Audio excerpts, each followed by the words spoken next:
They're going to have no bridges. They're going to have no power plants. Stone Ages, yeah. Stone Ages. Stop everything and listen to the ultimatum that just hit the wires. We are talking about a total blackout. No bridges, no power plants, just a complete return to the Stone Ages if this 8 p.m. deadline isn't met. This isn't just tough talk. It's a specific military roadmap that goes live in less than 24 hours. You need to see exactly what's being put on the line right now. In front of a room full of grown-ups. And he's literally saying, Dana, that we are looking at a $10 trillion new infrastructure in this country. And that build out is happening now. Wait, did you catch that specific number Mike Rowe just dropped? A $10 trillion infrastructure build out. That is absolutely massive, and almost nobody is talking about the scale of it. While the national conversation is stuck on student loan debt and $100,000 degrees that might be obsolete by next Tuesday, there's this silent gold rush happening in the trades. Think about the infrastructure needed for data centers and power grids. These are physical assets that AI can't just replace with a line of code. It's wild because we've been told for decades that a desk job was the only safe path. But now the math is completely flipping. Look at the shift in energy when he mentions the build-out is happening now. It's not a 10-year plan, it's active. If you're a young person looking at a massive tuition bill for a degree in a field that's being automated, these trade numbers should be a massive wake-up call. We are seeing a total revaluation of what skilled labor actually means in a high-tech economy. It's about being the person who keeps the actual lights on. Actions of the regime? They would be willing to, and it's suffering, they would be willing to suffer that in order to have freedom. The Iranians have, and we've had numerous intercepts. Please keep bombing. Bombs that are dropping near their homes. Please keep bombing. Do it. And these are people that are living where the bombs are exploding. And when we leave and we're not hitting those areas, they're saying, please come back, come back, come back. These are the people. I don't know what they do. All I can tell you is they want freedom. They have lived in a world that you know nothing about. It's a violent, horrible world where if you protest, you are... This is where the narrative gets incredibly complicated. You just heard a claim that civilians are actually intercepting messages asking for the bombing to continue because they want freedom from the current regime. That is a heavy statement to process. It challenges the entire conventional wisdom about how these conflicts play out on the ground. Usually, we hear about the hearts and minds aspect being lost the moment a strike occurs. But here the argument is that the people living there see it as a necessary step toward liberation. It's a perspective that rarely makes it into the standard news cycle. Look at the conviction in the delivery. It suggests that the intelligence being gathered isn't just about troop movements, but about the morale of the local population. Whether you believe that intercept or not, it completely changes the math of the intervention. It frames the destruction of infrastructure not as a punishment of the people, but as a strategic removal of the regime's control mechanisms. It's a high-stakes gamble on the psychology of a nation under fire. It's hard for us to tell because we're not getting the briefing and the information that the Intelligence Committee, the Armed Services Committee, and Congress needs to receive to make that determination. I am gravely concerned by this president's comments about bombing electrical infrastructure, desalination plants. I mean, that would be on its face a violation of the laws of war and would be a war crime. He is continuously threatening to commit war crimes, whether it's shooting, protesters in Lafayette Square, which would actually be a crime against U.S. federal law, sending troops to polling stations, which also would be a violation of U.S. federal law. He has said he's going to kill the families of terrorists, which would be a violation of the laws of war. And of course, now with Iran, this is a president that has shown a complete disdain for the rule of law, for the Constitution, for the laws of war. And we have to stand up with unbelievable voices, Republicans, Democrats, Americans of all stripes, and condemn what the president is saying and say we will not tolerate it and we will seek accountability if he moves forward with it. And at the same time, I stand by that video that we filmed last year in telling our service members they have an obligation to the rule of law, and to the Constitution, and that must always be their North Star. Now, look at the legal counterpunch here. Jason Crow is laying out a very specific argument. Targeting civilian infrastructure like power plants and desalination centers isn't just a military move. It's a potential war crime under international law. This is the check and balance moment that's creating a massive rift in D.C. right now. He's pointing out that there are very thin lines between a military advantage and disproportionate harm to civilians. If you take out a power grid, you aren't just stopping a factory. You're stopping hospitals, water pumps, and basic survival for millions. It's a reminder that even in the middle of an escalating conflict, the rules of war are still being monitored by the international community.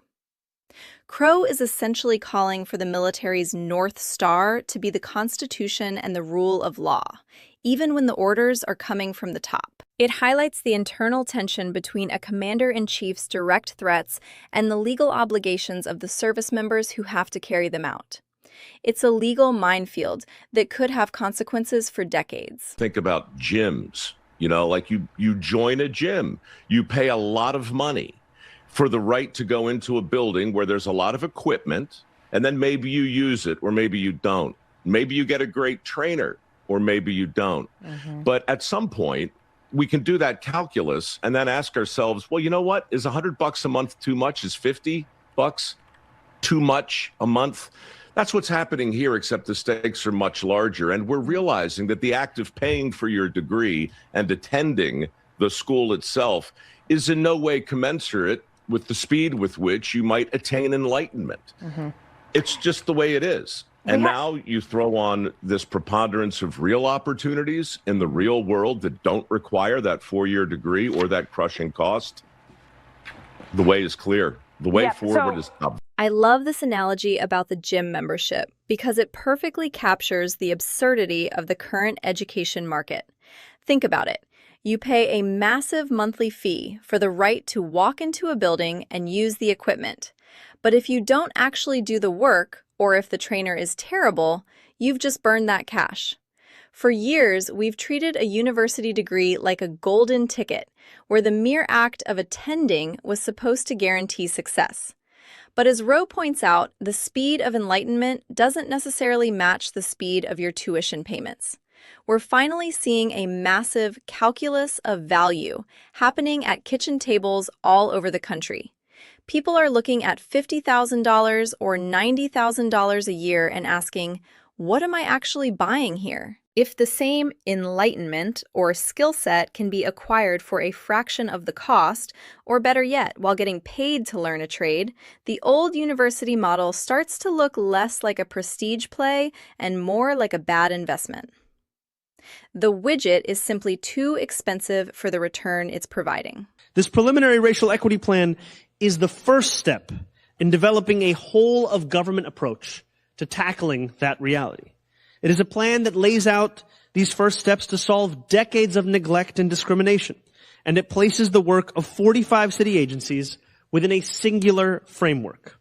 Too often, the story of black and brown New Yorkers is one of being forced to stretch that same dollar that little bit further. Every year, as wages stagnate, as well as an exodus and exclusion continues to take place. This is the policy shift that's setting New York City on fire right now. Mayor Adams is rolling out a preliminary racial equity plan that basically reshapes how 45 different city agencies operate. The core idea is to embed a specific equity framework into everything from budgeting to basic services. He's framing this as a solution to decades of disinvestment, specifically focusing on black and brown New Yorkers who have been squeezed by stagnant wages. But look at the language he uses. It's a whole-of-government approach. That means this isn't just a side project. It's meant to be the operating system for the entire city.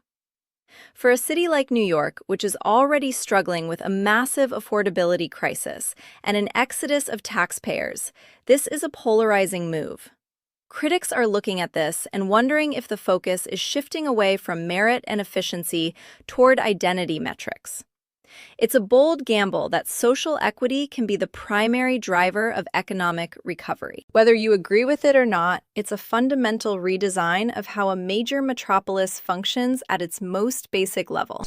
Rick, we heard President Trump being asked about blowing up civilian infrastructure, the bridges and the power plants, and he argued that's not a war crime. I mean, what do you make of President Trump's rhetoric on that issue? Do you think that is the way the commander-in-chief should be conducting himself in this war? I'm totally against it. It's a war crime. I mean, how do you win a war by destroying the country? It's just, he even said it would take years to rebuild the infrastructure that he wants to blow up tomorrow. So let's hope they negotiate and this never happens. You can hear the genuine frustration in Rick Schemp's voice here. As an Air Force veteran, he's coming at this from a place of tactical experience, not just politics. His question is simple but devastating. How do you win a war by destroying the country? He's highlighting the long-term cost of these Stone Age threats. If you blow up the infrastructure tomorrow, you're looking at decades of rebuilding that usually ends up being funded by the same people who did the bombing. It's a classic military dilemma.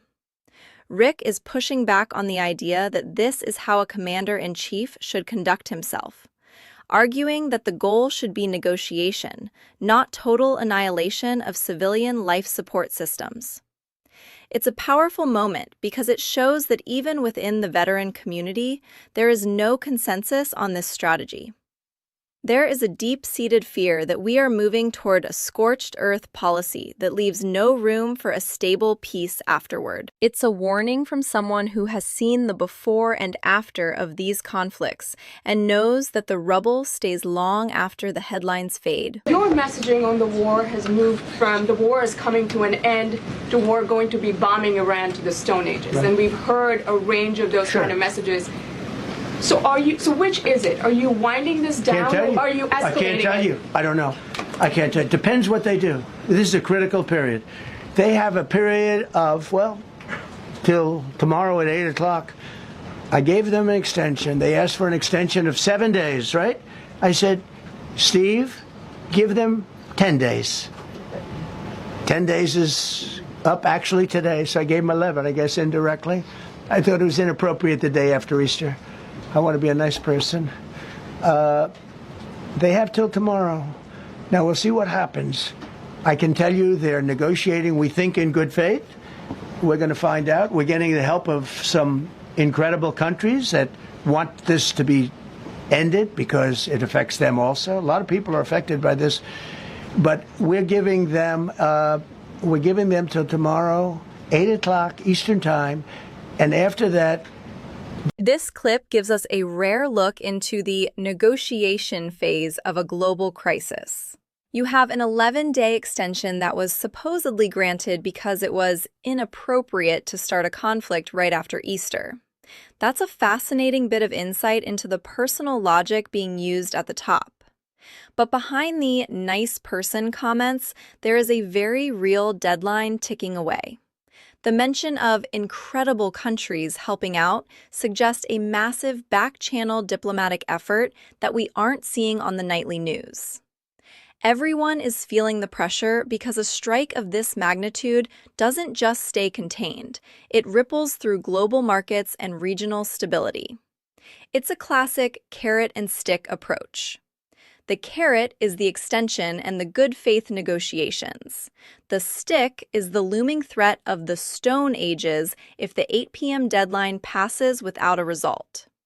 It's high-stakes poker where the chips are power plants and bridges. You can see the tension in the room as the reality of that deadline starts to sink in for everyone involved. This plan was born during a defining moment in our city's history, when New Yorkers were in the streets in the midst of a global pandemic, calling for justice, demanding accountability, and bearing witness to brutality unfolding on our streets and on our screens.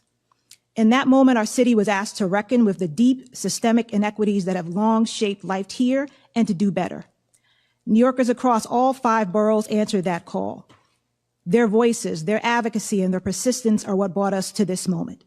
The release of the preliminary citywide racial equity plan is a reflection. Listen to the chief equity officer describe this moment as a collective mandate. This is the ideological engine behind the changes in NYC. She's linking the current policy directly to the protests of 2020, framing it as a reckoning with systemic issues. It's important to understand this because it explains why the city is moving so fast on these changes. They don't see it as a choice. They see it as a requirement from the public. But that phrase, collective mandate, is doing a lot of heavy lifting. It suggests a unity that might not actually exist among the average taxpayer who is just trying to pay rent.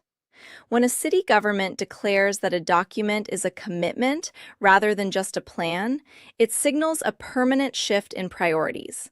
This isn't a pilot program, it's a new foundational law. It's a fascinating example of how social movements from years ago eventually harden into the bureaucratic operating system of a city, often long after the initial energy of the protests has faded.